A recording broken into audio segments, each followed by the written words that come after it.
Christmas on a diet, let's talk. Now, first of all, I don't agree with diets. I don't use that term. I believe in eating in moderation. I don't believe that there are any bad foods. I think you can eat anything you want, but you just have a certain amount of it. Some things are going to be better than others in terms of the portions that you can have of them. Some things you need to monitor a little bit more. I don't believe in deprivation, absolutely not. I think there are some foods that you can have a free amount of and enjoy yourself with, and they're just better for you health-wise, and there are just ways of balancing things out. I don't think you need to have 3 big meals each day. I think that you can have 1 reasonable meal and 2 smaller meals during the course of a day. Hydration is very, very important. A lot goes into it, but the whole idea of depriving yourself and being on a strict regime isn't something that I would support. So with that in mind, I want to talk about how to manage your eating over Christmas. If you're a little bit in that place where you veer towards overeating, you're kind of a little bit worried now, and you're thinking, here comes Christmas, am I going to lose control? How is this going to look? How's it going to go? I'm in my jeans at the moment. Is it going to be a case of having to cut back so that I can get back into them in January? I don't think so. So first and foremost, no deprivation, okay? Don't deprive yourself of anything, because the more you deprive yourself of things, the more you exclude things from your diet, is the more you want them. And then when you have them, it gets completely out of control and you have too much. What is a good idea to do, though, is to distance yourself from certain things. If you know you have a lack of control, then don't bring them in until right up to the Christmas festivities. There are some things that it's not good to have in the house because you'll be so tempted. In my case, I'm not going to have any cake in the house because it will just be there, Janette, come and eat me. That's not going to work very well for me. And so therefore I'll have cake come in at the last minute. Now, if it's shortbread, not a problem. I could have that could stay in the house all year, and it's not going to tempt me as much. The odds are I'm not going to go anywhere near it.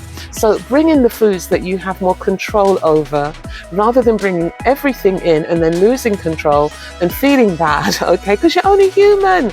Remember to give yourself a fighting chance. Also, have a healthy option. If you're going out to eat Christmas dinner with family and friends, you ain't going to spoil anything by bringing a contribution. Let that contribution be maybe a healthy option, something that you enjoy, that's good for your health, because it's possible maybe you're on an eating plan now and you're kind of like, well, when I go, there's not going to be very much that I can eat. Like, I've got a family member who's eating a lot of vegetables at the moment, a lot of that sort of thing, and that's where she wants to get a lot of her nutrition from. And you cannot just put a pile of greens on her plate and say, well, there you go, darling, she's not a rabbit, okay?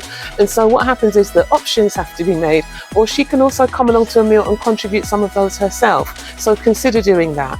Also, remember portion control. Half of your plate should be vegetables. Imagine this is your plate, okay? Half of your plate should be vegetables.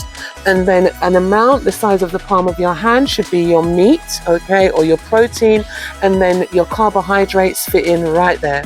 So remember that portion control is important and food grouping is important. Half of your plate should be veggies. Now, what you also need to consider is what happens with pudding, because at Christmas, there's often this huge choice of different desserts, isn't there? And if you're not careful, you'll walk off with a plate this size full of pudding. What you need to do is, rather than taking a full serving of each of the desserts on offer, get a little taste of them.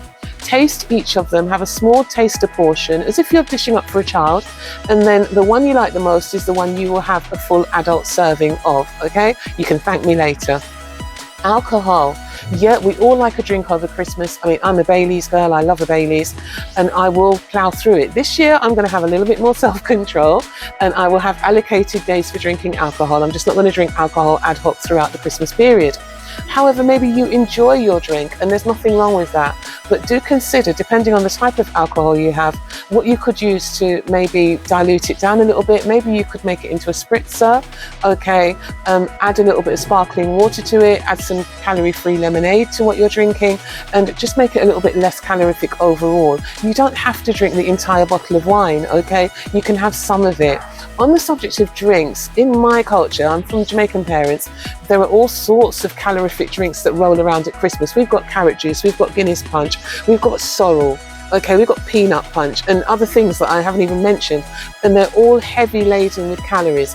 1 glass is all you need, 1 glass, okay, and then bring the water on, all right, and have iced water, fizzy water, or calorie-free lemonade or something to substitute. You do not need more than 1 glass of that calorific but lovely and flavoursome punch, okay?